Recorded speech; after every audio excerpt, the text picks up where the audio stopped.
आम आदमी पार्टी के विधायक अमानुल्लाह खान की भी मुश्किलें बढ़ती जा रही हैं। दिल्ली की राउज एवेन्यू कोर्ट ने Delhi Waqf board money laundering मामले में अमानुल्लाह खान को नोटिस जारी किया है और 20 अप्रैल को कोर्ट में पेश होने का निर्देश जारी किया है। अमानुल्लाह खान को ये समन्स कोर्ट में हाजिर नहीं होने पर जारी किए गए हैं। ये बड़ी खबर आपको बता दें, आम आदमी पार्टी के विधायक हैं अमानुल्लाह खान, जिन्हें समन्स जारी किए गए हैं। वक्फ बोर्ड मनी लॉन्ड्रिंग मामले में ये समन्स उन्हें जारी किए गए हैं। कोर्ट में हाजिर नहीं होने पर ये समन्स उन्हें भेजे गए हैं।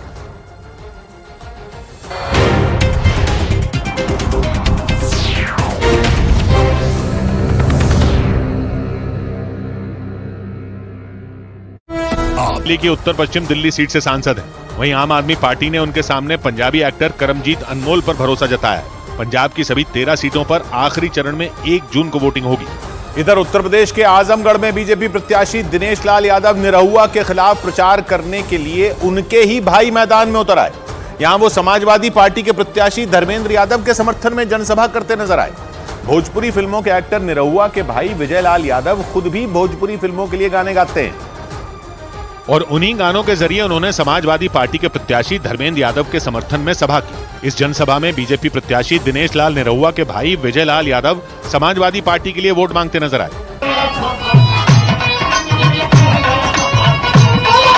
निरहुआ के भाई विजय लाल यादव समाजवादी पार्टी और खासतौर पर मुलायम सिंह यादव के समर्थक माने जाते हैं। उन्होंने दावा किया कि किसी भी कीमत पर समाजवादी पार्टी के खिलाफ लड़ने वाले को वो समर्थन नहीं देंगे। भाई है, अगर बेटा भी होगा तो हम उसको भी माफ नहीं करेंगे। निरहुआ आजमगढ़ सीट से मौजूदा सांसद भी हैं। उन्होंने 2022 में यहां से उपचुनाव जीता था। तब भी उनकी टक्कर धर्मेंद्र यादव से ही हुई थी और उन्होंने समाजवादी पार्टी को यहां मात दे दी थी। और माना जा रहा है कि इसी वजह से बीजेपी ने 2024 में भी आजमगढ़ में निरहुआ को ही उतारने का फैसला लिया। यहां उनका मुकाबला अखिलेश यादव के चचेरे भाई धर्मेंद्र यादव से होगा।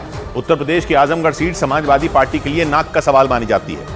आजमगढ़ लोकसभा सीट को उत्तर प्रदेश की सबसे अहम सीटों में एक माना जाता है और समाजवादी पार्टी तो इस सीट पर जीत दर्ज करने के लिए पिछले कई साल से अपनी पूरी ताकत झोंकती आई है। आजमगढ़ यूपी के पूर्वांचल का हिस्सा है। ये सीट यूपी की राजधानी लखनऊ से करीब 260 किलोमीटर दूर है, लेकिन यूपी की राजनीति में आजमगढ़ सीट की अलग ही धाक मानी जाती है और वो इसलिए क्योंकि आजमगढ़ लोकसभा सीट समाजवादी पार्टी का गढ़ मानी जाती थी। इस सीट से मुलायम सिंह यादव भी सांसद रहे और 2019 में अखिलेश यादव ने भी इसी सीट से चुनाव जीता था। हालांकि 2022 में उन्होंने विधानसभा का चुनाव लड़ने के लिए ये सीट छोड़ दी थी और तब आजमगढ़ लोकसभा सीट पर बीजेपी के दिनेश लाल निरहुआ और समाजवादी पार्टी के धर्मेंद्र यादव का मुकाबला हुआ था। ऐसा माना जाता है कि तब इस सीट पर बीएसपी ने गुड्डू जमाली को उतारकर अखिलेश की पार्टी का खेल बिगाड़ दिया था, क्योंकि गुड्डू जमाली ने आजमगढ़ सीट के मुस्लिम वोट बैंक में बड़ी सेंध लगाई थी और इसका सीधा फायदा बीजेपी को मिला था, क्योंकि ऐसा माना जाता है कि आजमगढ़ में गुड्डू जमाली की वजह से ही अखिलेश के MY यानी मुस्लिम और यादव वोट बैंक का बड़ा हिस्सा छिटक गया था।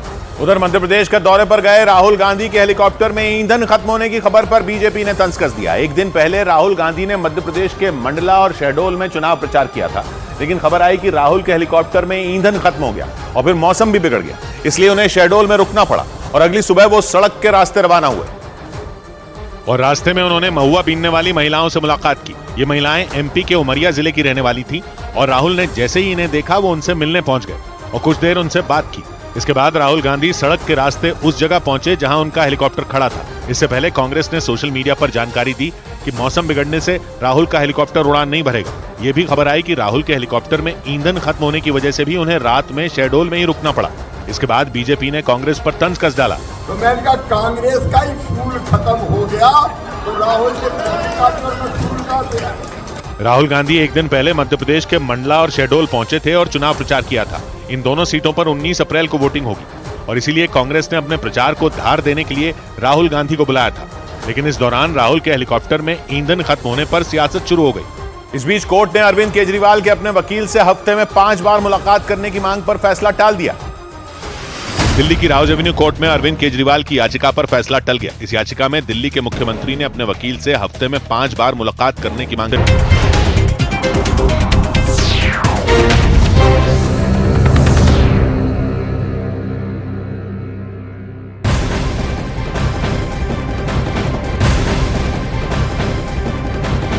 बड़ी खबर छत्तीसगढ़ के दुर्ग से, जहां एक बड़ा हादसा हुआ है। एक बस वहां 50 फीट गहरी खाई में गिर गई। दर्दनाक सड़क हादसे में 12 लोगों की मौत हो गई है। आपको बता दें कि बस में 20 से ज्यादा लोग सवार थे। राहत और बचाव की टीम ने बस में फंसे लोगों को बाहर निकाला है। इस दर्दनाक हादसे पर राष्ट्रपति और प्रधानमंत्री मोदी ने दुख जताया है। यह दर्दनाक सड़क हादसा छत्तीसगढ़ के दुर्ग में हुआ, जहां एक बस 50 फीट गहरी खाई में गिर गई। इस बस में 20 लोग सवार थे, जिसमें से 12 लोगों की दर्दनाक मौत हुई है। तो ये बड़ी खबर आपको दे दें, राष्ट्रपति और प्रधानमंत्री मोदी ने भी इस हादसे पर दुख जाहिर किया है। छत्तीसगढ़ के दुर्ग में ये दर्दनाक सड़क हादसा पेश आया, जहां एक बस 50 फीट गहरी खाई में गिर गई। लोगों को संभलने का मौका नहीं मिला। 20 लोग बताए जा रहे हैं कि इस बस में यात्रा कर रहे थे, जिसमें से 12 लोगों की मौत हो गई। और आपको बता दें कि राहत और बचाव की टीम ने हालांकि काफी मशक्कत की बाकी लोगों को बाहर निकालने में और उन्हें सुरक्षित निकाल लिया गया, लेकिन 12 लोगों की जान चली गई है। इस हादसे में प्रधानमंत्री मोदी की तरफ से दुख जताया गया है। सोशल मीडिया प्लेटफॉर्म एक्स पर उनकी तरफ से ये पोस्ट भी किया गया। दुखद है जो कुछ हुआ है। केटीआर डिस्टिलरी है, वहाँ के सारे श्रमिकगण हैं, वो निकल रहे थे वहाँ से। ऐसे स्थान बताया गया कि उसमें रास्ते के दोनों तरफ 20-20 फीट लगभग गड्ढे हैं मुरुम की खदान होने के कारण, और वहीं से बस निकल रही थी। ऐसा करते हुए उनको 10-20 सालों से वो ये कर रहे हैं, लेकिन आज बस स्लिप हो गया और नीचे गिर गई बस। कारण में एक मरीज ने यह भी बताया कि बस की लाइट नहीं जली, इसलिए ऐसा हो गया। अब क्या स्थितियां हैं, जांच के बाद स्पष्ट होंगी। तो आप डिप्टी सीएम को सुन रहे थे कि उस रास्ते से बस अमूमन जाया करती हैं, लेकिन ये हादसा हो गया क्योंकि बस की लाइट नहीं जली, ऐसा उसमें घायल एक यात्री ने बताया है। हालांकि अब इस पूरे मामले की जांच भी जरूर होगी, लेकिन 12 लोगों की मौत अपने आप में दर्दनाक है। गहरी खाई में बस गिरने की वजह से यह हादसा हुआ। 50 फीट गहरी खाई बताई जा रही है, जिसमें यह बस गिर गई और इसमें 12 लोगों की जान चली गई। 2 तस्वीरें आपको दिखा रहे, देखिए दुर्ग में यह दर्दनाक हादसा हुआ। अंधेरे के समय यह हादसा होता है। रेस्क्यू ऑपरेशन की कुछ तस्वीरें आप देख सकते हैं। 12 लोगों की यहां मौत हुई है। कई यात्री जो इसमें और सवार थे वो भी घायल हुए हैं।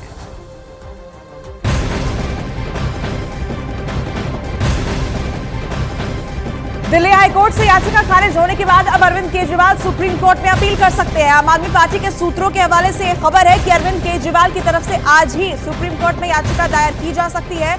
अरविंद केजरीवाल और आम आदमी पार्टी दिल्ली हाईकोर्ट के फैसले से सहमत नहीं है और उसी फैसले को चुनौती देने के लिए आज सुप्रीम कोर्ट में याचिका दायर की जा सकती है। आपको बता दें कि हाईकोर्ट की तरफ से केजरीवाल को झटका लगा है, उनकी गिरफ्तारी को जायज ठहराया गया और इस फैसले से केजरीवाल और उनकी पार्टी संतुष्ट नहीं है और इसलिए सुप्रीम कोर्ट में अपील कर सकते हैं। आम आदमी पार्टी के सूत्र ये बता रहे हैं कि आज ही सुप्रीम कोर्ट में इस फैसले को चुनौती आम आदमी पार्टी दे सकती है। ये बड़ी जानकारी सामने आ रही है। दिल्ली हाईकोर्ट के फैसले से केजरीवाल सहमत नहीं है।